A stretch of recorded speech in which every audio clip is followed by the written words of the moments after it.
အိမ်နဲ့ဝေးနေတာနှစ်အတော်ကြာပြီဖြစ်တဲ့မိန်းကလေးတစ်ယောက်အိမ်ပြန်ရောက်လာတဲ့အခါသူ့အမေကခေါင်းမိုးပေါ်မှာစိုက်ကြီးတင်ရင်ငိုနေတာကိုတွေ့လိုက်ရတဲ့ဖြစ်ပုံကတော့သူ့အဖေဟာညီမလေးကိုခေါ်ပြီးကြောက်စင်ရိုင်းလောင်းကစားသွားလို့ရကနေစူထားသမျှပတ်စံတွေလည်းဂုံယွန်တန်းတောင်အကျွေးတင်သွားခဲ့တာကအခုတော့အဖေနဲ့ညီမလေးနှစ်ယောက်လုံးကိုလောင်းကစားတိုင်မှာဖမ်းထားပြီးအကျွေးအတွက်ကြောက်ကတ်ထုတ်ရောက်မှုလုပ်နေကြပြီလေဒါပေမဲ့မိန်းကလေးကတော့ဒါကိုကြားတာတော့မတုံ့လို့တဲ့အပြင်အဖေနဲ့ညီမလေးကိုသူကိုယ်တိုင်သွားခေါ်မယ်လို့ပြောလိုက်တယ်အမေဖြစ်သူကတော့တမီးသွားရင်လည်းပြန်လာနိုင်မှာမဟုတ်ဘူးဆိုပြီးတားတာပေါ့သူ့အမေမသိတာကတော့ဒီမိန်းကလေးဟာကြောက်စိမ့်လောကမှာအတော်ဆုံးဆိုတဲ့ဆရာကြီး၃ယောက်စီမှာပညာသင်ခဲ့တဲ့တပည့်ရင်ဖြစ်နေတာပါသူဟာကြောက်စိမ့်ရိုင်းတွေအကြောင်းကိုနှစ်ပေါင်းများစွာလေ့လာခဲ့ပြီးသူ့ရဲ့အတတ်ပညာကဆရာကြီး၃ယောက်တောင်ရှက်ရလောက်အောင်ကိုတာလွန်နေခဲ့တာပါ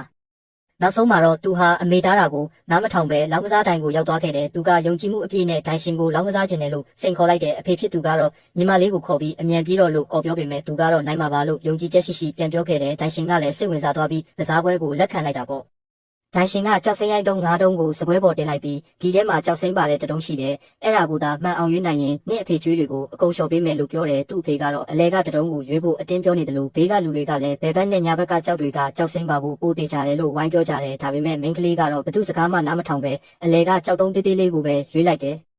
အဲ့ဒီကြောက်တုံးကအပြင်းပန်းကြည့်ရင်ကြမ်းတမ်းပြီးကြောက်စိမ့်ပါမဲ့လက္ခဏာလုံးဝမရှိတာကြောင့်သူ့အဖေကသမီးယူနေပြီလားဆိုပြီးစူတော့တာပေါ့ဒိုင်ရှင်ကလည်းငါလူတွေစစ်ထားပြီးသားကြောက်စိမ့်ကတခြားတုံးထဲမှာရှိတာနင်ရွေးတာကအမိုက်တုံးမဲ့လို့လှောင်ပြောင်းတယ်ဒါပေမဲ့မိန်းကလေးကတော့ဒီထဲမှာကြောက်စိမ့်ပါတယ်လို့ပဲစပြောနေတာကြောင့်ဒိုင်ရှင်ကကြောက်ဖြတ်ခိုင်းလိုက်တယ်ခဏအကြာမှာတော့အားလုံးအံ့ဩသွားအောင်ပဲအထဲကနေအည်သွေးရမ်းကောင်းတဲ့ကြောက်စိမ့်ထွက်လာပါတော့တယ်အားလုံးကဒါကိုကန်ကောင်းလို့ပဲထင်နေကြချိန်မှာမိန်းကလေးကအဖေနဲ့ညီမလေးကိုခေါ်ပြီးပြန်ဖို့ပြင်နေဒါပေမဲ့ဒိုင်ရှင်ကမကျေနပ်ပဲကလိန်ကကြစ်လုပ်ပါလေတော့ဒီကြောက်စိမ့်ကရွမ်၅သိန်းပဲတန်တဲ့နှစ်အဖေကျွေးကတန်းဆိုတော့ကျန်တာထပ်ပေးဦးလို့ဆိုလာတဲ့အဖေဖြစ်သူကနောက်မှရှာပေးပါမယ်လို့တောင်းပန်ပေမဲ့မိန်းကလေးကတော့အခုကန်ကောင်းနေတော့နောက်တုံးထည့်ရွေးလိုက်ရင်အကျွေးကြေသွားမှာပေါ့လို့ပြောလိုက်တယ်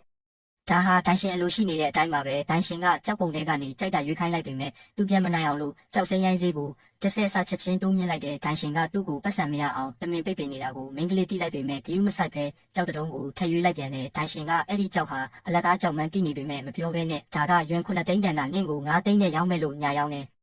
မိန်းကလေးကဈေးကြီးတယ်လို့ဟန်ဆောင်ကြီးတွားရင်ဘေးနာကပန်းအိုးထဲမှာထည့်ထားတဲ့ကြောက်တုံးလေးတုံးကိုတွေ့ပြီးဒါလေးကိုလက်ဆောင်ပေးမလားလို့မေးလိုက်တဲ့ဒိုင်ရှင်ကမိန်းကလေးဟာသူ့ကွက်ထဲဆင်းလာပြီးပန်းအိုးထဲကကြောက်ကလည်းအမိုက်ပဲလို့ထင်တာကြောင့်အလွယ်တကူသဘောတူလိုက်တယ်ပြီးတော့ရွမ်9သိန်းပေးဝယ်ထားတဲ့ကြောက်တုံးကိုအရင်ဖြတ်ခိုင်းနေထင်တဲ့အတိုင်းဘာမှထွက်မလာပါဘူးဒိုင်ရှင်ကမိန်းကလေးရှုံးသွားပြီဆိုပြီးထက်ကစားဖို့ဆွဲဆောင်တော့မိန်းကလေးကအေးအေးဆေးဆေးပဲလက်ဆောင်ရတဲ့ကြောက်တုံးမဖြတ်ရသေးဘူးလေလို့ပြောတယ်ဒိုင်ရှင်ကပန်းအိုးထဲကကြောက်စိမ့်ထွက်မလားလို့လှောင်တော့မိန်းကလေးကပြတ်သားတဲ့လေတံနဲ့ဒီကြောက်ကိုမဖြတ်ရဲဘူးလားလို့ပြန်မေးလိုက်တယ်ဒါကဒိုင်ရှင်ရဲ့မြန်မာနာကိုသွားဆော့တယ်လို့ဖြစ်သွားတာပေါ့ဒိုင်ရှင်ကနောက်ထပ်လောင်းကြီးတစ်ခုထပ်လိုက်တယ်တကယ်လို့အထဲမှာကြောက်စိမ့်မပါရင်နေငါနဲ့တလားအတူအိပ်ရမယ်တဲ့မိန်းကလေးကဆေးဆိုးခြင်းရောက်ဆောင်ပြီးကြောက်စိမ့်မပါရင်ရှင်နာမှာတစ်သက်လုံးနေပါမယ်ဒါပေမဲ့ကြောက်စိမ့်ပါရင်တော့ရွံ30တန်းပေးရမယ်လို့ပြန်ပြောလိုက်တယ်ဒိုင်ရှင်ကလည်းစိတ်လှုပ်ရှားသွားပြီးပါရင်30တန်းနဲ့မကဘူးတန်း100တောင်ပေးလိုက်မယ်လို့ကြုံသွားပြီးကြောက်ဖြတ်ပွဲဆက်လိုက်ပါတော့တယ်ဒိုင်ရှင်ကတော့မိန်းကလေးကိုပိုင်ဆိုင်ရတော့မယ်ဆိုပြီးမစောင့်နိုင်မဆိုင်နိုင်ဖြစ်နေတဲ့အချိန်မှာပဲကြောက်ဖြတ်နေတဲ့သူကအံ့ဩတုန်လှုပ်စွာနဲ့အော်ဟစ်လိုက်ပါတော့တယ်